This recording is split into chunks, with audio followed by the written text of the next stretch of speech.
أعوذ بالله من الشيطان الرجيم. بسم الله الرحمن الرحيم.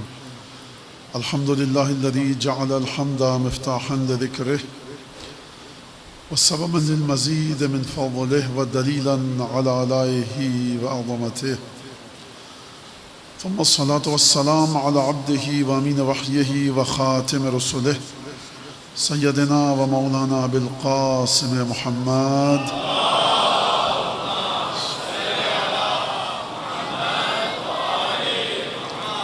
وعلى أهل بيته الطيبين الطاهرين الذين أذهب الله عنهم الرجس وطهرهم تطهيرا.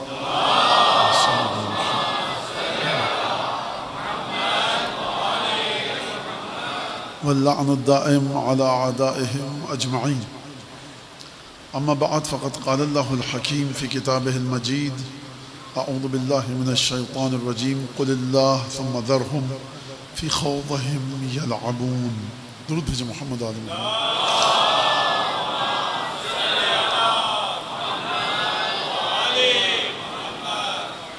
قرآن مجید اور رفعت ذکر کے عنوان سے یہ ہماری گفتگو کا یہاں سلسلہ چل رہا ہے، اور ایک مجلس آج ہے اور پھر کل ہے، پھر اس کے بعد آپ کے علم ہے کہ وہ شب عاشور کا سلسلہ اور وہ تمام چیزیں.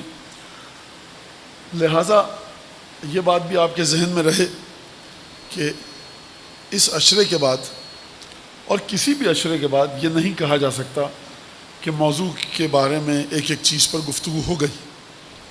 موضوع قرآن سے تعلق رکھتا ہے، موضوع کا تعلق حدیث سے ہے، اور جس حد تک بھی اشاروں کے ساتھ صراحت کے ساتھ یہاں پر گفتگو آپ کے سامنے پیش کی گئی وہ سب آپ کے پیش نظر ہے اور مد نظر ہے. دوسری بات یہ کہ جب بھی عشرے میں گفتگو ہوتی ہے قرآن بنیاد ضرور ہوتا ہے، لیکن یاد رکھیے گا یہ جو قرآن اور حدیث اب بنیاد قرار پاتے ہیں، اس کا مطلب اور مقصد اور مدعا یہ ہے کہ فضیلت اہل بیت کو ان آیات کے ذریعے آپ تک پہنچایا جائے. پہلے عشرے کی مجالس کو خصوصاً اور محرم کی مجالس کو عموماً مجلس کے دائرے میں رہنا چاہیے. درس تفسیر بنانا غلط ہے. درس تفسیر پڑھنا ہے، ماہ مبارک رمضان میں آئیے، شعبان میں آئیے، رجب میں آئیے. مجالس ہیں امام کی سنت کے مطابق، مجالس امام کی سنت کے مطابق ہیں کہ آپ ائمہ کے فضائل بتائیں، آپ ائمہ کے مصائب بتائیں، فضائل کا کوئی بھی گوشہ آپ بتائیں. یہ پہلے عشرے کی خصوصی طور سے اور عموماً محرم کی مجالس کا سلسلہ ہے. پھر جب فضائل پہ بات آتی ہے، فضائل کس طرح سے بتائے جائیں؟ فضائل اس طرح سے بتائے جائیں کہ بچے، نوجوان نسل یہ پیغام لے کر اٹھے کہ صرف اور صرف اہل بیت ہیں، اور اہل بیت کے بعد کچھ بھی نہیں ہے. اگر کوئی کچھ ہونا چاہتا ہے تو ان سے جڑے، اور یا ان کے غلاموں کی فہرست میں آئے، یا ان کے چاہنے والوں کی فہرست میں آئے، یا ان کے ماننے والوں کی فہرست میں آئے، یا ان کے علوم کو پھیلانے والوں کی فہرست میں آئے. اس کے علاوہ جو کچھ ہے وہ غلط ہے. اس کے علاوہ جو کچھ ہے پورا سال پڑا ہے، اس میں گفتگو کی جائے. یہاں پر جو ذکر ہونا چاہیے وہ اہل بیت کا، اور کس طرح سے رسول خدا نے اہل بیت کو سمجھانے کی کوشش کی. توجہ آپ حضرات کی ہے، اس لیے میں کچھ مزید گفتگو کرنا چاہوں گا. مجالس میں اس مسئلے کو بھی حل ہونا چاہیے کہ آپ جب امامت پر گفتگو کریں تو کس طرح سے کریں. اور یہ اس وقت تک نہیں ہو سکتا جب تک کہ ذاکر کی، خطیب کی اور اپنے کو حدیث خان، مجلس ذاکر، فضائل مصائب کا ذکر کرنے والا، جب تک یہ اس کی سمجھ میں نہیں آئے گا کہ کربلا کا واقعہ ہوا کیوں، اس وقت تک وہ کربلا کے واقعے کو اس کے مطابق آپ کے سامنے پیش بھی نہیں کر سکتا. بنیاد کربلا کے واقعے کی کیا ہے؟ امامت.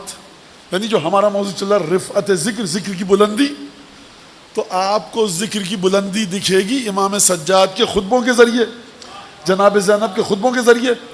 5 6 7 بہت مبالغہ کر لوں اگر تمام کے تمام اوراق سے، جو کہ میری حدود سے باہر ہے، جہاں تک میں گن پایا 5 6 خطبے ہیں جناب سید سجاد علیہ السلام کو، بی بی زینب کے. ان دونوں ہستیوں کے خطبے میں لائیے 5 6 7 خطبے ہیں. تو یہ ذکر کر رہی ہیں یہ دو ہستیاں خطبوں میں کس کا؟ کربلا کا. آپ کو جب بھی دیکھنا ہے مجلس کربلا کے پیغام کے کتنے نزدیک ہے. نہ کل کی کربلا نہ آج کی کربلا. کربلا صرف ایک ہے، بی بی زینب والی، سید سجاد والی، امام حسین والی، جناب سیدہ والی، رسول خدا والی، قرآن والی، خدا والی، جبرائیل والی. لہٰذا آپ کو اگر دیکھنا ہے تو آپ خطبوں کا بڑی گہرائی کے ساتھ مطالعہ کیجئے. اگر کربلا کا ذکر امام کی سنت اور سیرت کے مطابق ہو، دیکھیے ہمارا موضوع رفعت ذکر ہے، ذکر کی بلندی، اور کربلا ذکر الہی کی معراج ہے. اور ایک درود پڑھیں ذرا محمد آل محمد.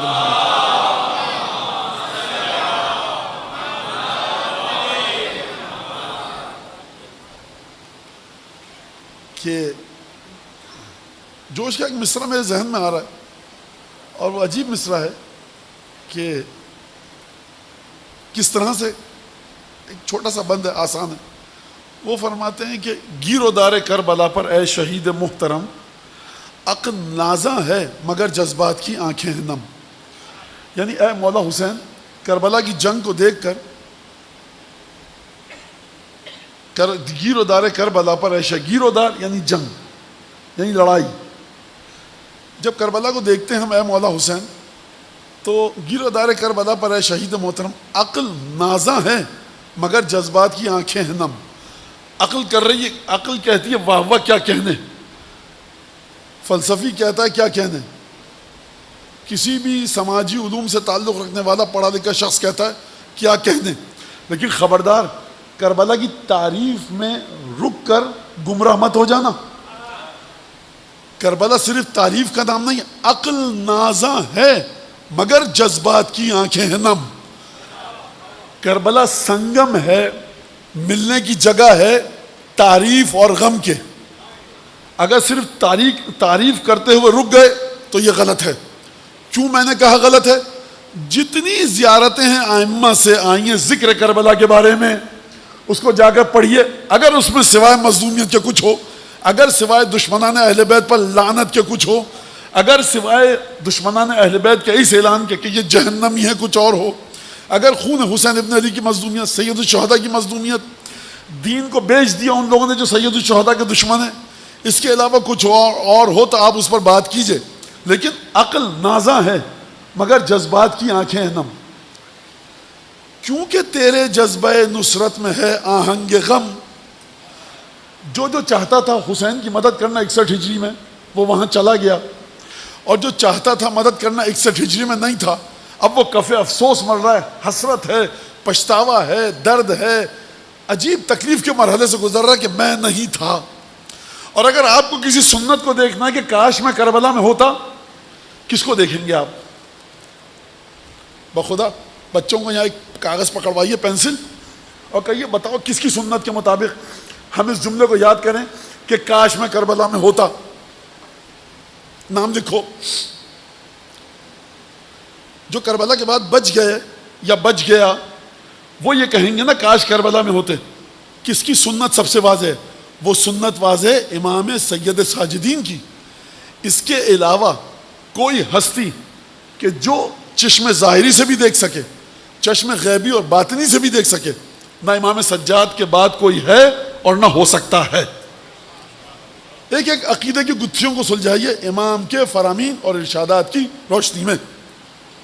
گیر و دار کربلا پر اے شہید محترم، عقل نازاں ہے مگر جذبات کی آنکھیں ہیں نم. کیونکہ تیرے جذبہ نصرت میں ہے آہنگ غم.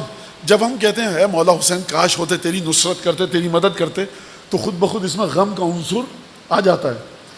اس لیے آنسو چڑھاتے ہیں تیری بالی پہ ہم، کیونکہ غم ہے کہ ہم نہ تھے، اپنی جان کو تیرے قدموں میں نچھاور کرتے. گریے کا ایک سبب یہ بھی ہے کہ ہم روتے ہیں کہ کاش ہم ہوتے اس وقت. چونکہ تیرے جذبہ نصرت میں ہے آہنگ غم، اس لیے آنسو چڑھاتے ہیں تیری بالی پہ ہم. عقل کا فرمان ہے لغزش نہ آئے پاؤں میں. عقل کا فرمان ہے لغزش نہ آئے پاؤں میں، جشن فتح کربلا ہو آنسوؤں کی چھاؤں میں. ایک درود پڑھ دیجیے.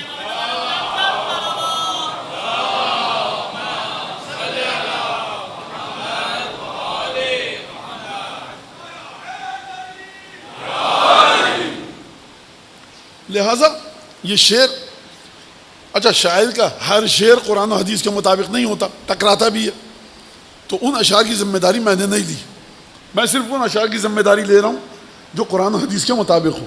لہٰذا یہاں سے ایک اور موضوع آپ کے سامنے پیش کروں تسلسل کے ساتھ، کہ آپ امامت کو کربلا کے آئینے میں کس طرح دیکھنا چاہتے ہیں، یہ ایک سوال ہے۔ آپ کیوں امام حسین کی تعریف کرتے ہیں، آپ کیوں امام حسین پر گریہ کرتے ہیں؟ خوب توجہ کے ساتھ سنیے گا اس بات کو۔ بچے آتے ہیں کبھی، یہ میں اپنا واقعہ بتا رہا ہوں، سوال کربلا پہ 5 10 15 نوجوان بچے ہماری قوم کے، تو ان سے مولانا صاحبان کی عادت ہوتی ہے پہلے سوال کرتے ہیں، اور یہ سنت معصومین کی ہے کہ پہلے سوال کرو، دیکھو جو تمہارے سامنے آیا وہ ہے کس مقام پر۔ تو میں نے بچے سے پوچھا، اچھا کسی ذہن میں کبھی کبھی یہ آتا ہے کہ کوئی ایسا واقعہ ہوا بھی تھا مولانا، یا فرضی ہے؟ نہیں، میرے ساتھ خود ہوا ہے، ہو سکتا ہے وہ بچہ سن رہا ہو۔ کہا کہ میں نے پوچھا آپ امام حسین کو کیوں مانتے ہیں؟ کہ مولانا کیونکہ امام حسین حق پر تھے۔ میں کہا دیکھو آئندہ سے یہ فضول اور بے ادبی میرے سامنے کرنا مت، چونکہ امام حسین حق پر تھے۔ آپ طے کر رہے ہیں امام حسین حق پر تھے؟ جناب امیر کو کیوں مانتے ہیں؟ چونکہ جناب امیر کی زندگی کا مطالعہ کیا، جناب امیر کو حق پر پایا۔ یہ تو غیر مسلموں کا کام ہے، تم کب سے یہ حرکتیں کرنے لگے؟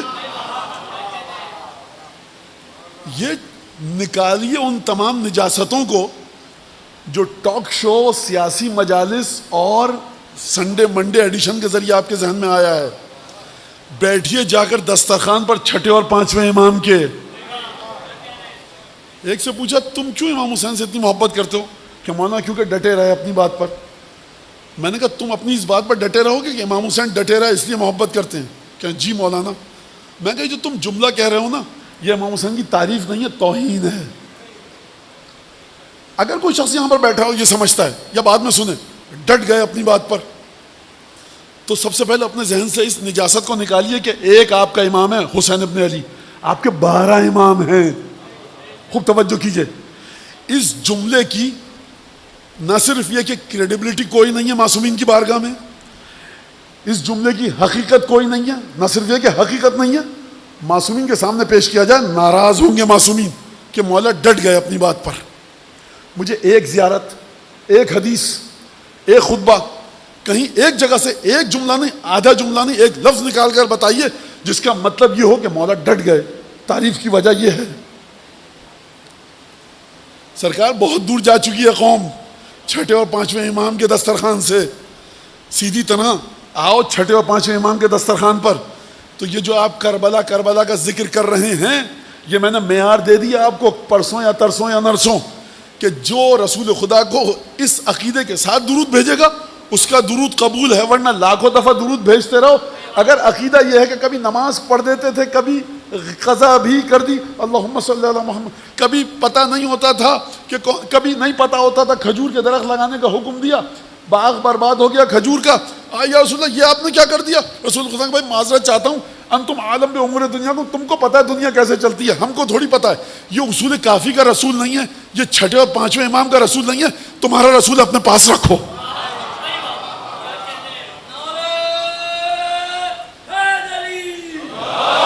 لہذا خوب اس جملے کو میں واضح کر رہا ہوں، ڈٹے رہے اپنی بات پر۔ کہیں سے ہمیں نہ صرف یہ کہ جملہ نہیں ملتا، گمراہی کی، قلت مطالعے کی علامت ہے۔ مانو یہ آپ نے کیسے کہ دیکھیں مجھے اس سے کوئی غرض نہیں، آپ کیا کیا باتیں سن کے آ رہے ہیں، میری بات جو سنیے غلط لگتی ہے دلیل لائیے۔ اچھا دلیل کسی کی کتاب مت لائیے گا، میں آپ کے سامنے کہوں پانچویں امام، چھٹے امام، آٹھویں امام لائیے گا حدیثوں کو، اور اس کے بعد گفتگو کیجیے گا۔ ایک تو بات یہ ہو گئی۔ تو سوال یہ کہ کربلا کی بنیاد ہے امامت۔ امامت کو آپ کس طرح سے پریزنٹ کرتے ہیں، ایکسپریس کرتے ہیں، ایکسپلین کرتے ہیں، سمجھاتے ہیں، پیش کرتے ہیں۔ امامت کو سمجھیے کہ امامت ہے کیا، اور امامت کو کس طرح سے بتایا جائے، کس طرح سے سمجھایا جائے۔ لہٰذا کل جو زیارت آل یاسین کے جملے آپ کے سامنے میں نے پڑھے، اس کی وجہ یہ تھی کہ امام زمانہ کو ایک نمائشی اور آرائشی شخصیت نعوذ باللہ مت سمجھیے کہ 12واں بھی ہے نہیں، ایک عجیب تعلق ہے. کل جو میں نے آپ کے سامنے جملے پڑھے زیارت آل یاسین کے، یہ جملہ میں نے بات مکمل نہیں کی ہے کیونکہ مکمل ہو نہیں پائے گی اس قلیل وقت میں، کہ آپ امامت کو کس طرح سے سمجھاتے ہیں. ڈٹ گئے امام حسین، پیچھے نہیں ہٹے ایک انچ. بیعت بیعت بیعت، سوال کر رہا ہوں آپ سے، جواب نہیں دے رہا.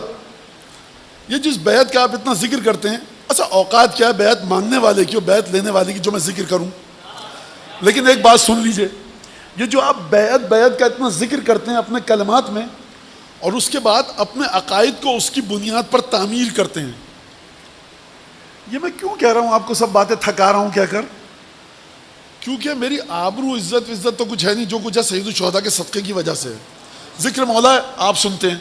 پرسوں اگر یہاں پر بڑا سا بورڈ لگا دیا جائے کہ مولانا ابو طالب طباطبائی آ کے بیٹھیں گے، اور ان کے ساتھ وہ کیا ہے آج کل چلتا ہے، بڑی پرتکلف قسم کی کا اسرانہ اور پذیرائی اور عشائیہ یا چائے پیش کی جائے گی، شاید 20-25 لوگ بیٹھے ہوں، اور مجھے آنے میں دیر ہو جائے، میاں چائے دیجئے، کیک پیسٹری دیجئے، جائیں. مولانا بتائیں گے اپنے سفر کے واقعات. یہی مولانا تھے، پہلی سے 10 تک آپ سن رہے تھے دم بخود ہو کر، اب یہ مولانا آ رہے ہیں.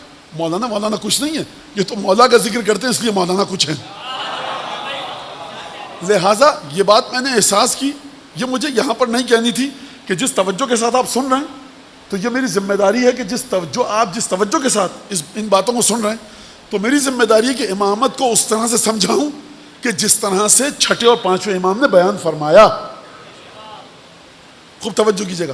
یہ جس بیعت کا آپ ذکر کر رہے ہیں، کسی ایک زیارت میں لا کر مجھے دکھائیے اس طرح سے کہ جس طرح سے آپ ذکر کرتے ہیں. جناب زینب کے خطبے میں بتائیے، کربلا کے میدان میں قتل سید الشہداء کے بعد پہلا خطبہ دیا ہے بی بی نے، اور خطبہ نہیں دیا، مصائب پڑھے ہیں. موضوع سے بالکل نہیں ہٹ رہا میں. رفعت ذکر، حسین ابن علی کے ذکر سے بلند کس کا ذکر ہو سکتا ہے؟ خوب توجہ کیجیے گا. لہٰذا یہ بہت ساری باتیں، لیکن بہت ساری باتیں شاید آپ کا ذہن، آپ کا دل قبول نہ کرے. میں ان باتوں کو نہیں کہہ رہا کہ آپ کا ذہن پریشانی کا شکار ہو جائے. سید الشہداء کے ذکر سے بلند کس کا ذکر ہو سکتا ہے؟ کربلا کے ذکر سے بلند کس کا ذکر ہو سکتا ہے کہ جس پر رسول اللہ نے گریہ فرمایا؟ تو یہ جو آپ کہہ رہے ہیں کہ بیعت بیعت بیعت، اور اس کی بنیاد پر خود ساختہ سیلف میڈ عمارت اپنے عقائد کی کھڑی کرتے ہیں، اس عمارت کی بنیاد کچی ریت ہے یا مضبوط پختہ اینٹیں اور سیمنٹ ہے؟ وہاں کیا مطلب؟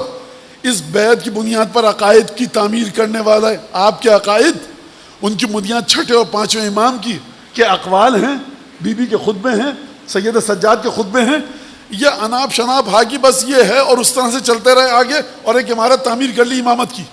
یہ جو بیعت آپ کرتے ہیں، اس کا ذکر نہ پہلے مصائب میں جو سید الشہداء کی شہادت کے بعد پڑھے گئے میدان کربلا میں بی بی زینب کے توسط سے، دوسرا خطبہ بازار کوفہ میں، تیسرا خطبہ دربار کوفہ میں، چوتھا خطبہ مختصر سا امام سجاد کا دربار کوفہ میں، پانچواں خطبہ بازار شام میں، چھٹا خطبہ بی بی کا زندان شام میں، ساتواں خطبہ امام سجاد کا مسجد جامع اموی دمشق میں. ان تمام خطبوں میں جناب زینب کو پتا تھا کہ بیعت بھی ہونی ہے کہ نہیں ہونی. آپ کے ذہن میں جو افکار ہیں اس سے تو نہیں لگتا کہ جناب زینب کو کچھ کربلا کا علم تھا. یہ کالم لکھنے والے، ٹاک شو میں بیٹھنے والے، یہ بزعم خود اپنے آپ کو یہ سمجھنے والے کہ سب کربلا کو سمجھ چکے ہیں. ان سے پوچھیے آپ کہ جس بیعت کی بنیاد پر آپ عمارت کھڑی کر رہے ہیں، اس بیعت کا ذکر معصومین نے کس انداز میں کیا ہے؟ بچے تو مولانا کیا امام حسین کو بیعت کرنی تھی؟ میں نے یہ کہا، بات یہ ہو رہی ہے بیعت کی بنیاد جس طرح سے آپ بناتے ہیں، آپ سے مطلب سماج، سوسائٹی، اس کو دیکھیے. تو یہ میں آپ کے سامنے سوالات خلق کر رہا ہوں کہ آپ یہ جو 2 مہینے بچے ہیں 9 ربیع الاول تک مجلسوں میں جائیں تو آپ کے ذہن میں اتنا علم ہو کہ آپ کا یہ بات زیارت عاشورہ کے خلاف ہے، مولانا یہ جو آپ نے بات پڑھی زیارت اربعین کے خلاف ہے، مولانا یہ جو آپ نے بات پڑھی جامع کبیرہ کے خلاف ہے، یہ تو حجت خدا ہونے کے خلاف ہے، یہ جناب زینب کے دربار شام کے خلاف ہے، یہ دربار کوفہ کے خلاف ہے. آپ کے پاس معلومات ہو، آپ کے پاس معلومات نہیں ہے، تبھی ہر آدمی ممبر پہ بیٹھ کے دیدہ دلری سے جو ہانکنا چاہتا ہے ہانک کے چلا جاتا ہے. اس کو سمجھیے خوب اچھی طرح سے کہ بنیاد کربلا کی کس بنیاد پر کس چیز پر, کس مادے پر کھڑی ہے. لہذا کل جو آپ کے سامنے میں نے زیارت اہل یاسین پڑھی کہ اپنے امام وقت کے ساتھ اپنے آپ کو جوڑیے. کیا فرمایا جا رہا ہے وہاں پر؟ السلام علیک حین تقوم، السلام علیک حین تقعد، السلام علیک حین تصلی و تقنت، السلام علیک حین تہلل و تکبر. عبادتوں کے جتنے پہلو ہیں مولا ہر پہلو میں آپ پر سلام ہو. رفعت ذکر آپ کو مل رہا ہے. کس بنیاد پر رفعت ذکر مل رہا ہے آپ کو؟ آپ کہہ رہے مولا امام زمانہ سلام ہو آپ پر. آپ اگر مدینے میں ہیں، سورج صبح کا طلوع ہو رہا ہے، آپ پر سلام ہو. آپ مکے میں ہیں، مکے کا سورج ڈوب رہا ہے، آپ پر سلام ہو. مولا اس وقت آپ کیا کر رہے ہیں؟ نماز کی حالت میں کھڑے ہوئے ہیں. جی اچھا، یہ کب ہے زیارت میں کہ مولا نماز کی حالت میں کھڑے ہوئے ہوں؟ مولا کھڑے ہوئے ہیں، اپنا منہ دھو رہے ہیں. مولا کھڑے ہوئے ہیں، کسی گفتگو کر رہے ہیں. گفتگو کے بعد تھک گئے، مولا تشریف فرما ہو گئے کرسی پر، زمین پر، قالین پر. آپ کہہ رہے ہیں آپ کھڑے میں آپ پر سلام، بیٹھ گئے آپ پر سلام، لا الہ الا اللہ کہہ رہے ہیں آپ پر سلام. تو یہ اپنے مولا پر سلام کر رہے ہو، عجیب کام کر رہے ہو. او امام تو ذکر خدا کے لیے، اس سے بہتر یہ کہ تم لا الہ الا اللہ پڑھو. ایک اندھے کی شخصیت کو مخاطب کر کے کہہ رہے ہو اے میرے مولا 12ویں آقا. جب آپ لا الہ الا اللہ کہہ رہے ہیں آپ پر سلام ہو، جس ہستی کے لا الہ الا اللہ کو تم اپنے ذہن میں تصور کر کے کہو کہ آپ پر سلام ہو، اور خدا کہے کہ تمہارا وجود ہم تک پہنچتا ہے، تو یہ سوچو کہ وہ ہستی اپنے لا الہ الا اللہ میں جب تم کو جوڑے گی تو کیا ہوگا.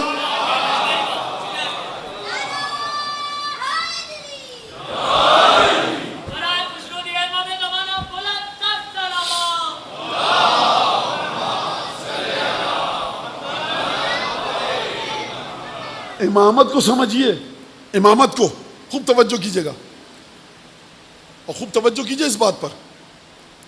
وہ یہ کہ قبلہ عاشور کے دن سوال آیا ہے میرے پاس، جواب آپ سنیے، کیونکہ سید الشہداء کی عزاداری کا مسئلہ ہے. مانا یہ بات پسند نہیں آئی، واٹس ایپ پہ آپ کے خلاف پیغام چل گیا، بھائی بٹن تمہارے ہاتھ میں دباتے رہو. اصل اگر مجھے ذرہ برابر بھی علم ہوتا نا، یقین اطمینان کہ یہ جو سب نوجوان بچے بتاتے ہیں آپ کے بارے میں یہ آ گیا واٹس اس پہ، اتنا سب یقین ہوتا کہ یہ اصول کافیہ چھٹے پانچویں امام کی فکر سے واقف ہیں، تب میں آپ کو اور اپنے کو زحمت دیتا کہ ان کا جواب دوں. مجھے یقین ہے کہ انہوں نے کھول کے کبھی کتاب الحجت نہیں دیکھی ہے. مجھے یقین ہے کہ غیبت نعمانی کا ان کو نام بھی نہیں پتا. مجھے یقین ہے کہ کمال الدین و تمام النعمہ ان کو خبر ہی نہیں ہے. شیخ صدوق قوم کا کوئی بڑھئی تھا یا محدث، ان کو یہ نہیں پتا. تو میں آپ کا نہ وقت ضائع کروں گا نہ اپنا، جو مجھے پتا ہے وہ کہوں گا. مولانا عاشور کے دن یہ جو سب کاموں میں لگ جاتے ہیں، تو بہتر نہیں کہ قرآن پر توجہ دیں، قرآن کی تلاوت کریں، تدبر کریں قرآن پر. یہ تلاوت تمہاری اور جس مولوی نے تم کو بتایا، دونوں پر پھٹکار تف ہے اس مدرسے پر جہاں سے یہ مولوی پڑھ کے نکلا ہے. رک جائیے مولانا، آپ بہت ہارش ہو جاتے ہیں، آپ ادب کے خلاف ہے. جو بے ادبی یہ مولانا کر رہا ہے، کیا کر، آپ کو پتہ ہے اس کا مطلب کیا ہے؟ کس نے کہا میاں عصر عاشور کی مجلس میں اخلاقیات بانٹنے کی جگہ نہیں ہے، شام غریبہ کی مجلس اصلاح کی جگہ نہیں ہے، غسل وضو تیمم سکھانا ہے. اگر اتنا طاقت ہے بچوں کو بلاؤ اپنے گھر پر، مسجد میں آؤ، کب آؤں گا ظہر کے بعد بیٹھوں گا. عصر عاشور کی مجلس مصائب کی جگہ ہے، شام غریبہ کی مجلس مصائب کی جگہ ہے. مولانا مجمع تھا، دیکھ کر ہم نے کہا کہ نماز کے بارے میں کہہ دیں. جب آپ کے گھر میں شادی ہوتی ہے میں آؤں گا، کہوں گا نکاح کی تقریب کو روکیے، میں نماز کے مسائل بتاؤں گا. مولانا جی کوئی جگہ تھی، اما تمہارے گھر میں شادی ہو تو تکلیف ہو جاتی ہے، ہمارا حسین کی مجلس میں نماز سکھاتے ہیں.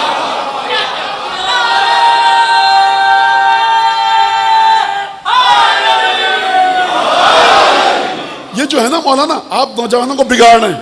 میں نے مسلسل کہتا چلا آیا ہوں کہ واجبات اور محرمات، واجبات اور محرمات، کل بھی کہا پرسوں بھی کہا. بات یہ کہ آپ کس چیز کو ہٹا کر کس چیز کو رکھ رہے ہیں. خوب توجہ کیجیے گا. قطعاً ثقافت ائمہ، احکام ائمہ میں یہ چیز قطعاً نہیں ہے کہ عاشور کے دن تفسیر کے درس پہ تدبر کرو. جو یہ کام کر رہا ہے وہ امام حسین کے خلاف امام حسین سے ٹکر لے رہا ہے، جناب سیدہ کی مرضی سے ٹکر لے رہا ہے. جو یہ کام کہے عاشور کا دن واجبات اولیہ کے بعد آپ کی نماز ہے، کسی کی جان بچانی ہے، آپ ڈاکٹر ہیں، کال آ گئی ہاسپٹل سے، مریض آیا ہے، عزاداری کو چھوڑ کر جائیے، آپ کے فرائض منصبی ہیں، آپ کا تعلق پولیس سے ہے، آپ ٹریفک کو کنٹرول کر رہے ہیں، چھوڑیے عزاداری، ٹریفک کنٹرول کیجئے، سبیل پہ جائیے، جو آپ کا فریضہ ہے اس کو ادا کیجئے. اس کے علاوہ اگر وقت ہے عزاداری کیجئے. اللہم لعن قتلۃ الحسین و اصحابہ. اور اگر قرآن پڑھنے کا شوق بھی ہے تو علماء نے بیان کیا کہ قل ہو اللہ پڑھیے، اصحاب حسین ابن علی کو ہدیہ کیجئے. ماتم کے دوران کہیں نہیں لکھا ہوا کہ آپ سینے پر ہاتھ مارتے ہوئے قل ہو اللہ کی تلاوت نہیں کر سکتے. یاد رکھیے گا، عاشور کا دن قرآن پر تدبر کی جگہ نہیں ہے، قرآن ناطق پر گریے کی جگہ ہے. اس بات امام حسین علیہ السلام باواز بلند ترین صلوات.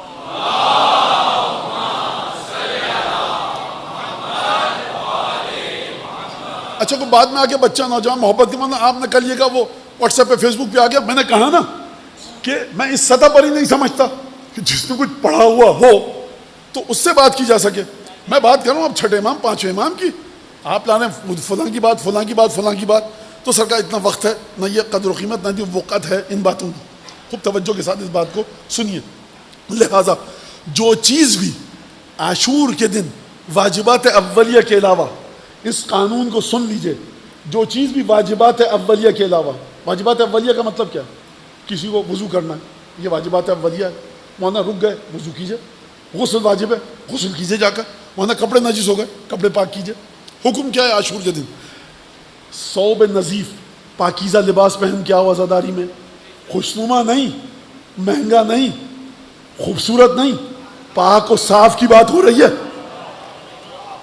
آؤ 1000 دفعہ قل ہو اللہ آئیے، ہدیہ کرو پڑھ کر حجت ابن الحسن کو، تاکہ مولا کا دل سکون میں آ سکے. اللہم لعن قتلۃ الحسین و اصحابہ، لعنت کرو تاکہ مولا حسین کے دل کو سکون آ سکے، امام زمانہ کے دل کو سکون آ سکے. مولانا یہ کیا بات ہے؟ آپ کہہ رہے ہیں لعنت، یہ کون سا ذکر ہے؟ امام کے دل کو کیا سکون آئے گا؟ سیدہ کو تعزیت پیش کرنے کا فلسفہ کیا ہے؟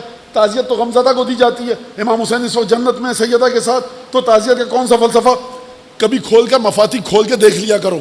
اعمال عاشور میں جاؤ، شیخ عباس قمی نے لکھا ہے کہ جب عصر عاشور آئے، صبح کو عمل عاشور انجام دو، زیارت عاشورہ پڑھو 100 سلام اور 100 لعنت کے ساتھ. اور پھر مزید درس عاشورہ لینا ہے، دعائے علقمہ پڑھیے جا کر.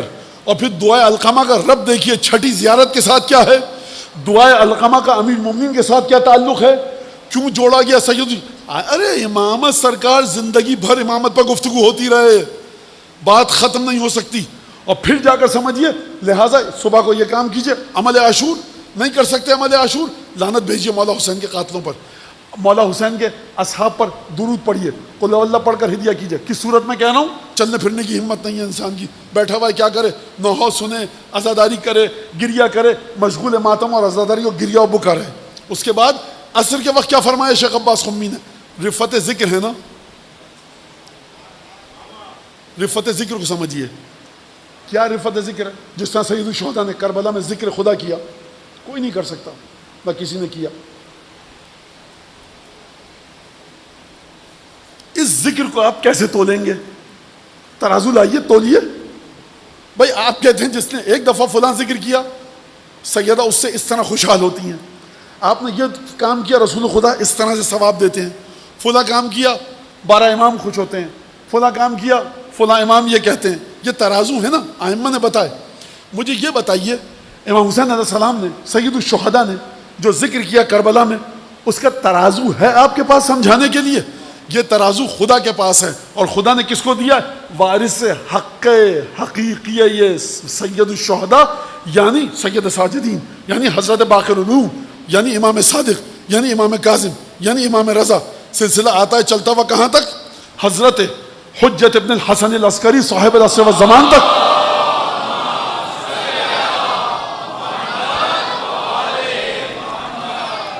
اور اس کے بعد پھر کربلا کے وارثوں کا سلسلہ بند ہو جاتا ہے حجت ابن الحسن تک آ کر. کیا روایت ملتی ہے؟ رفت ذکر کا ترازو میں آپ کو سمجھانے کی کوشش کر رہا ہوں، میں دے نہیں رہا ترازو، سمجھا رہا ہوں جو چھٹے اور پانچویں امام نے دیا. فرمایا من بات عند قبر الحسین لیلۃ عاشورہ یا من بقیا یا من ظل عند قبر الحسین یوم عاشورہ. دو روایتیں ہیں، جو شب عاشور امام حسین کی قبر کے پاس گزارے، دوسری روایت ہے جو روز عاشور گزارے. دوڑتے ہوئے بھاگتے ہوئے گئے آپ شب عاشور پہنچ گیا، مغرب عشاء کی نماز پڑھی مولا کے حرم میں اور کہا یہیں رہیں گے، استغفار صلوات دعا قرآن جو بھی پڑھتے رہے آپ. یہ وہاں کی بات کرو، حرم میں رات گزارنے کی. دو روایتیں ہیں، ایک ذلہ باقیاً، ایک ہے بغیر بکا کے. اب دیکھیے میں اس کی فنی بحث میں نہیں جانا چاہتا، بچوں کا ذہن الجھے گا. روایت ہے جو امام حسین کی قبر کے پاس رکے جا کر. کب؟ پوری رات کو شب عاشور. اذان ہوئی، سورج نکلا، آ جاؤ اپنے ہوٹل میں عمل عاشور کر کے آرام کر لو، نہیں کرو تمہاری مرضی. پہنچ گئے، رات گزار دی عاشورہ کی.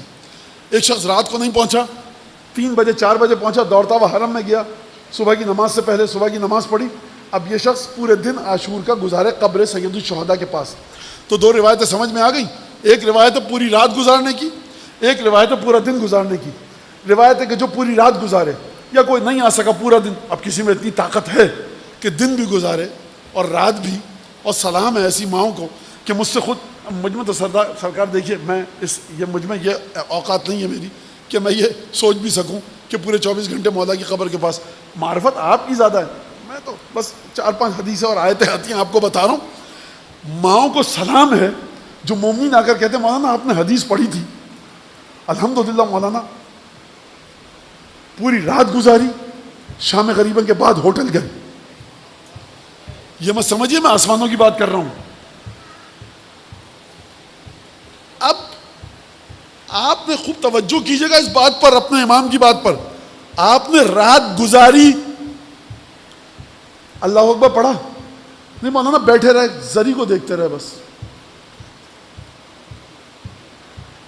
روایت ہے کہ جب یہ صبح ہوگی، جب یہ آئے گا تو قیامت میں مولا حسین کے خون میں آلودہ ہو کر اٹھایا جائے گا اور اس کو کربلا کے شہداء کا ثواب دیا جائے گا.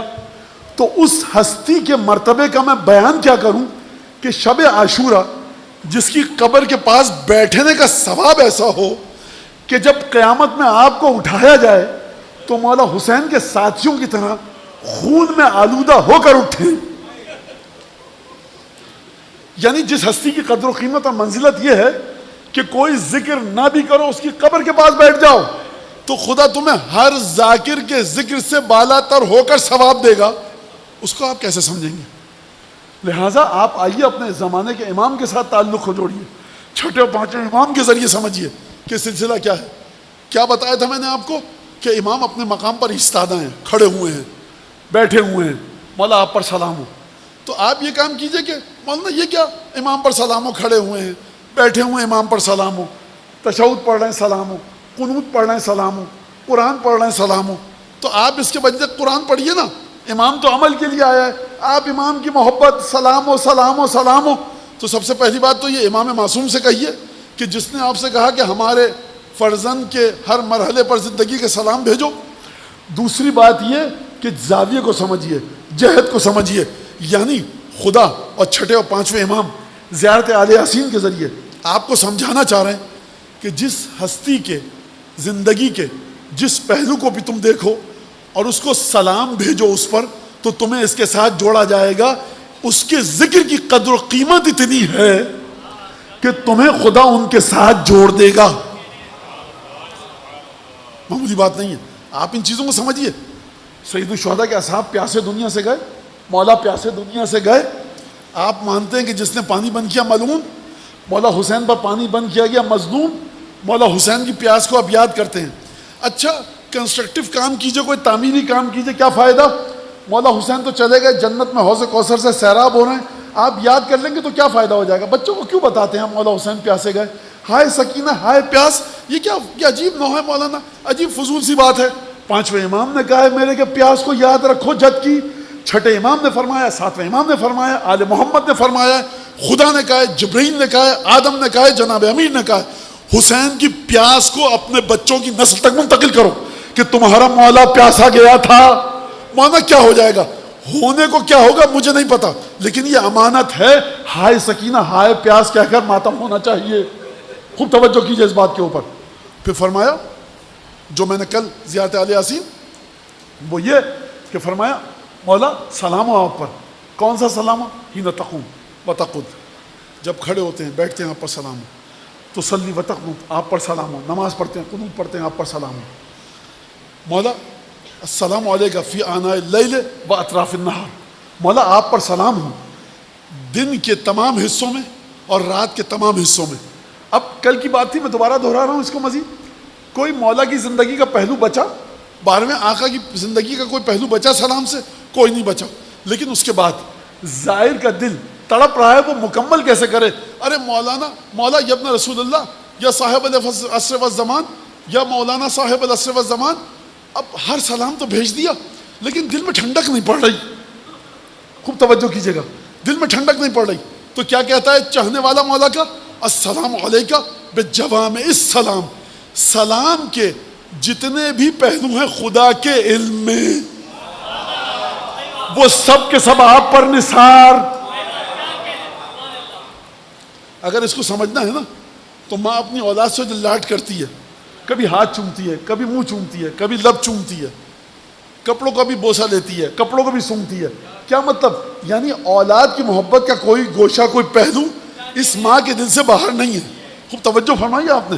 لہٰذا جب آپ زیارت آل یاسین پڑھتے ہیں اور یہ السلام علیکہ بجوامع السلام کہتے ہیں، اشہدو کا یا مولائی، مولا آپ کو گواہ کرتا ہوں، کس سے کہہ رہے ہیں آپ؟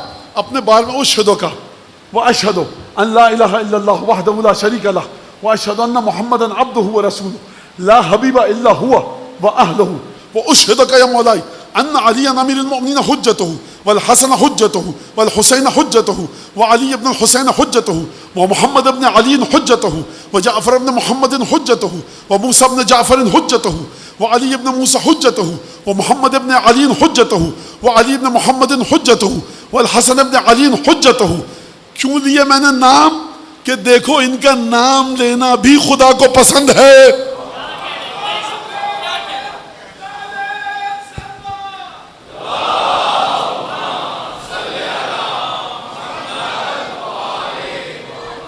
جب آسمان سے 12 اماموں کے نام اترے رسول خدا کے پاس، مولا حسین کی ولادت ہوئی ہے، پروردگار نے مولا حسین کی ولادت کی خوشی کے موقع پر خدا کو آسمان سے ایک سب تختی بھیجی، لوح، اور رسول خدا نے آ کر وہ جناب سیدہ کو دے دی۔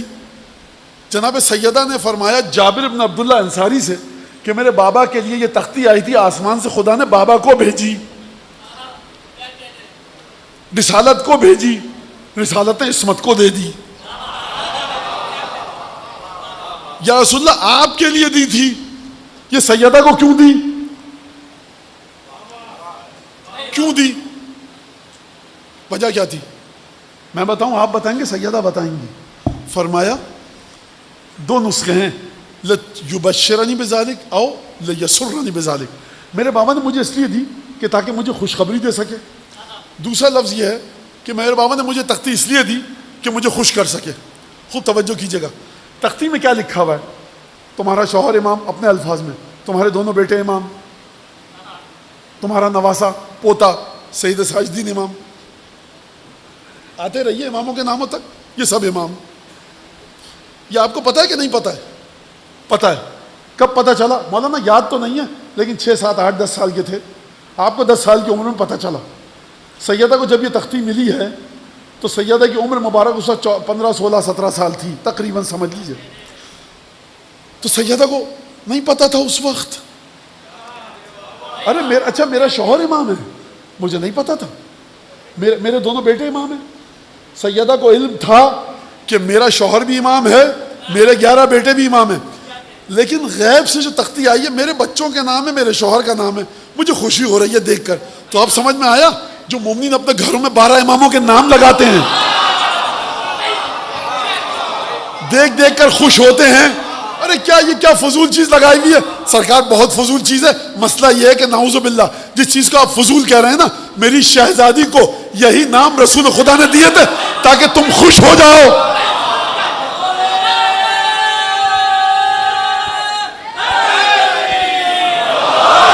اگلا جملہ سن لیجئے، آئی کس کے لیے تھی؟ رسول خدا کے لیے۔ رسول خدا نے کہا تھا تم کو دینا، فاطمہ کو دے دینا۔ حدیث میں یہ نہیں ہے کہ فاطمہ کو دے دینا، آئی تھی رسول کے لیے۔ رسول نے دیکھا کہ فاطمہ کو دوں تو فاطمہ خوش ہو جائے گی لیکن حکم خدا کی مخالفت ہو جائے گی، آئی تو میرے لیے۔ اب دیکھیے کہیں اور کا رسول ہو تو یہ بکھیڑا اس کی یہاں ہے، ہمارے کیا نہیں ہے یہ بکھیڑا. اتنی عزیز ہے سیدہ کی خوشی رسول اللہ کو کہ صبح و شام رسول خدا شاید 12 اماموں کا ذکر کرتے ہوں، لیکن اتنی عزیز ہے سیدہ کی خوشی، بٹیا یہ لو دیکھتی رہو خوش ہوتی رہو. یعنی سیدہ کی خوشی کی خاطر رسول خدا نے تختی دے دی. تو آپ سمجھ رہے ہیں کہ ان اماموں کے ناموں کو دیکھنا خود بذات خود سیدہ کے لیے ذکر الہی کے مساوی ہے. درود پڑھیں محمد آل محمد.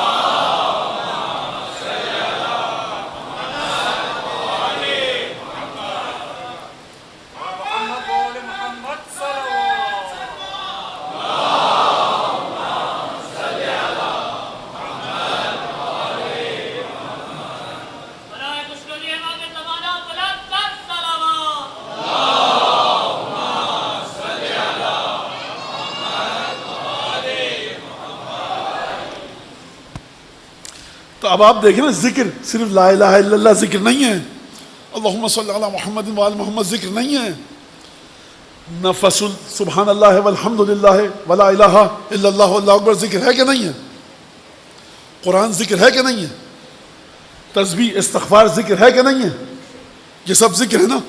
8ویں امام سے سمجھیے مصائب پر گریہ کرنا، گریہ نہیں غلط کہا میں نے، سنیے. نفس المحموم لنا تسبیح، جو ہم معصومین کے غم میں جو ٹھنڈی سانس اور آہ تمہارے حلق سے نکلتی ہے، کیا مطلب بچوں کے لیے کہہ رہا ہوں، ہائے مولا یہ تسبیح ہے. آپ نے جب کہا ہائے مولا عباس یہ تسبیح ہے، یہ سبحان اللہ والحمد للہ ولا الہ الا اللہ واللہ اکبر ہے. ہائے علی اکبر کہا یہ تسبیح ہے.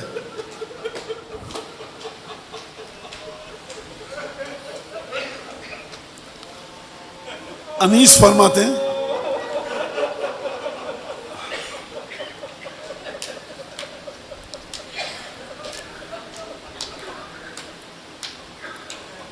ان میں ایک اکبر محروس ہے جوان نایاب، کچھ جو بچپن تھا تو کچھ آمد ایام شباب، روشنی چہرے پر ایسی کہ خجل ہو مہتاب، آنکھیں ایسی کہ رہا نرگس شہلا کو حجاب. جس نے ان گیسوؤں میں رخ کی ضیاء کو دیکھا، شب معراج میں محبوب خدا کو دیکھا. اب وقت نہیں ہے کہ میں اس شعر پر گفتگو کروں.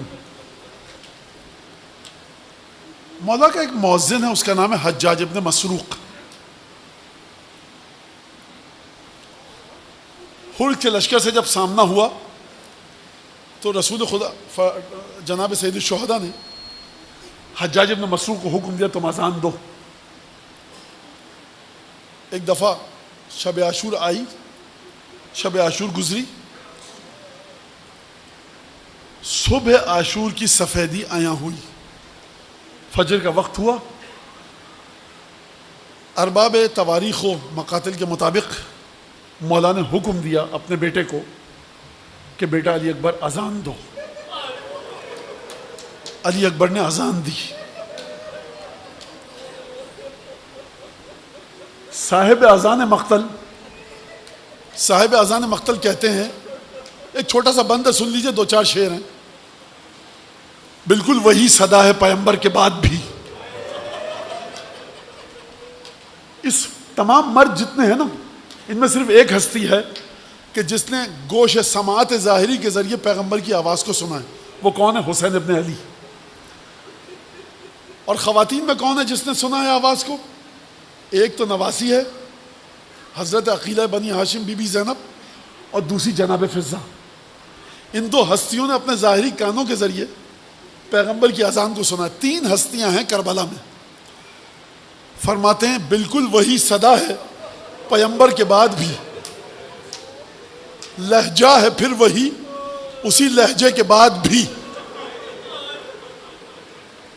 آپ نے اذان سنی ہے نا، شبیہ اذان علی اکبر.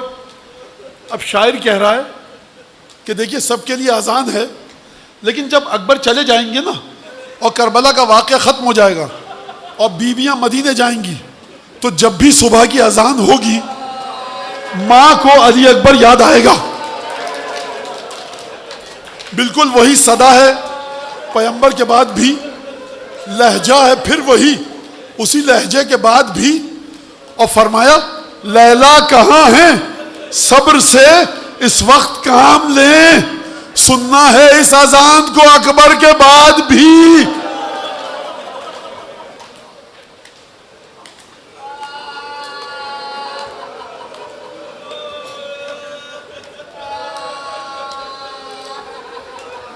میرا عقیدہ یہ ہے کہ جناب زینب نے خواتین سے کہا ہوگا کہ اے بیبیوں,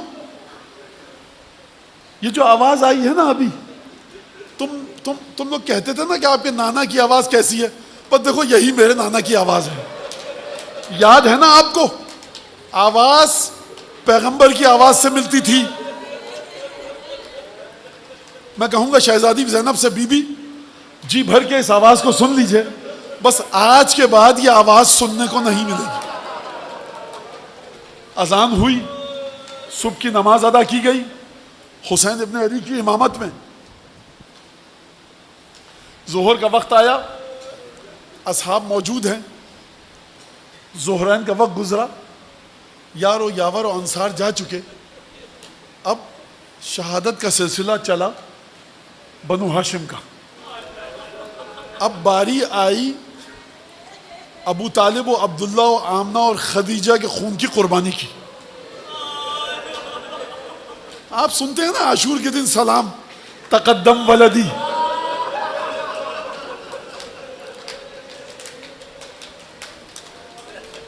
اب مقتل کی تاریخیں مختلف ہیں, جس حد تک میرے ذہن میں آ رہا ہے ہمت جو بیان کرنے کی وہ میں بیان کر رہا ہوں, سن لیجئے گا. میرے الفاظ ہی اس میں شامل ہیں. ایک دفعہ علی اکبر نے آ کر اجازت مانگی.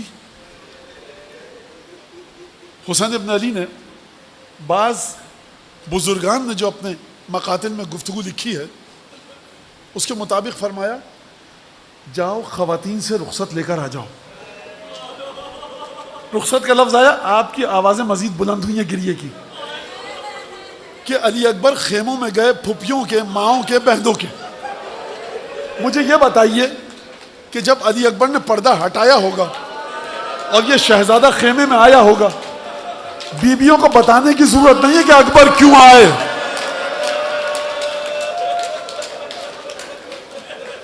جس اکبر کا نام سن کے آپ کا جی قابو میں نہیں رہا, جب پھوپھی نے ایک دفعہ دیکھا ہوگا اکبر کی شکل کو,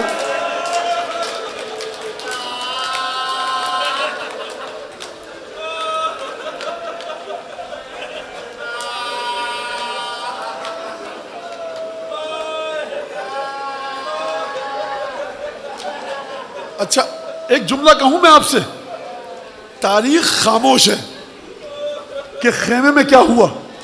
مولا حسین کا جو جملہ منقول ہے نا تاریخ میں, اس چھوٹے سے لفظ نے بتایا کہ خیمے میں کیا کوہرام مچا تھا. حسین خیمے سے دور ہیں.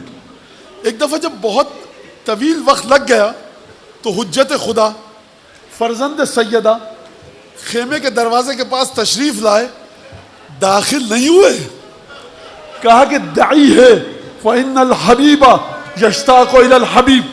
بہن اب اکبر کو چھوڑو, آنے تو باہر.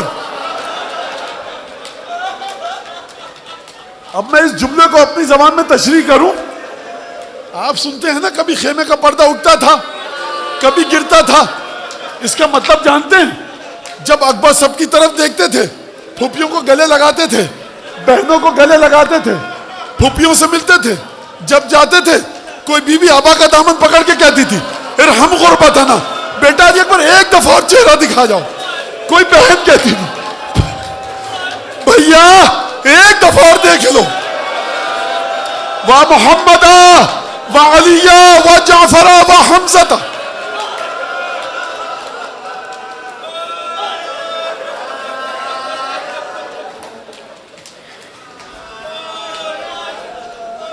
حسین نے دروازہ خیمہ پر آ کر کہا اب چھوڑ دو. اس کا مطلب ہے بیویاں تیار نہ تھیں. کوئی ابا کو تھامے ہے, کوئی قبا کو, کوئی ہاتھ پکڑے ہوئے ہے, کوئی گردن میں باہیں ڈال کر علی اکبر کے رخسار پر اپنا رخسار, مجھے نہیں پتا کیا.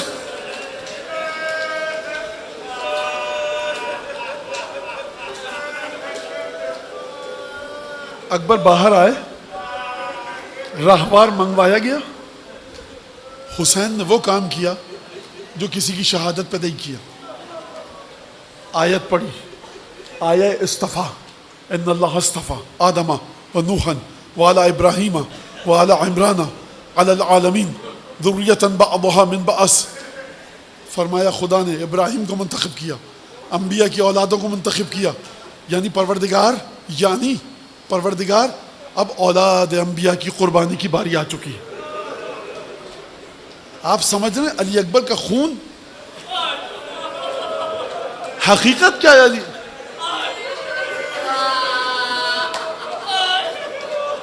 میں اس لیے دھیرے دھیرے پڑھ رہا ہوں کہ میں اپنی طاقت کو اکٹھا کر کے جملہ, اور اس شہزادے کی جو شہادت ہے اس میں تشنگی نہیں چھوڑی جا سکتی.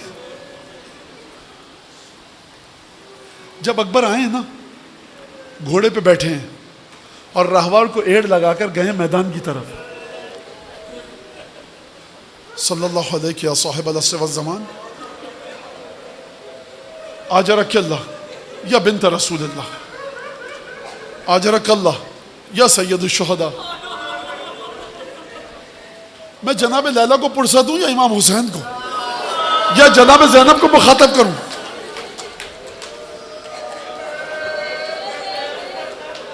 جب گئے ہیں نا مولا حسین سے الوداع کر کے, ایک دفعہ مجھے نہیں پتا اس جملے کو کس طرح سے میں پڑھوں. اخذ لحیتہ, مولا نے اپنی داڑھی کو ہاتھ میں لیا, نظر نحو السما,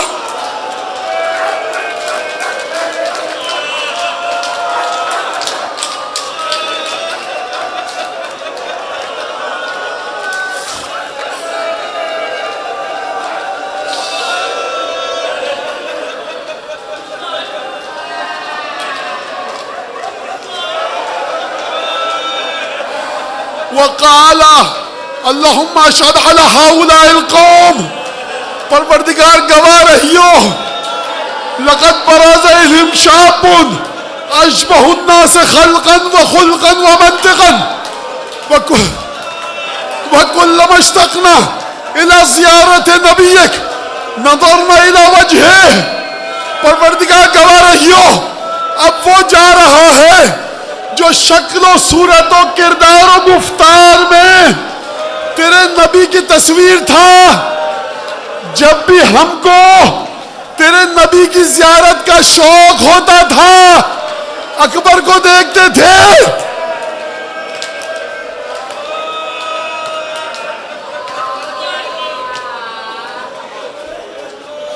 فبرز الى القتال وقاتل قتالا شدیدا. رجس پڑھا, دادا کا تعارف کروایا, باپ کا تعارف کروایا, خاندان کا تعارف کروایا, خاندان کی طہارت کا تعارف کروایا. سلام ہو ہے بی بی ام لیلا, کیا بیٹا تربیت کیا ہے تو نے ہماری آقازادی. سلام ہو ہمارا جناب لیلا پر. لوگوں نے عجیب منظر دیکھا, باغیں گھوڑے کی موڑی, ایڑ لگا کر آئے. حسین آگے بڑھے, کہا بیٹا کیا ہوا علی اکبر؟ کہا یا ابتا العطش قد قتلنی وثق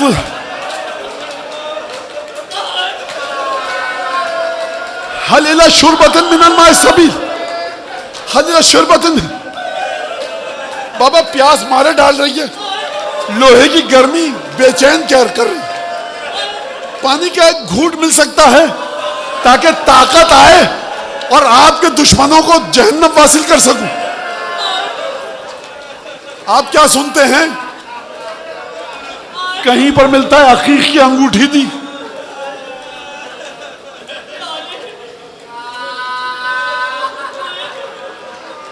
اکبر دوبارہ میدان کی جانب گئے.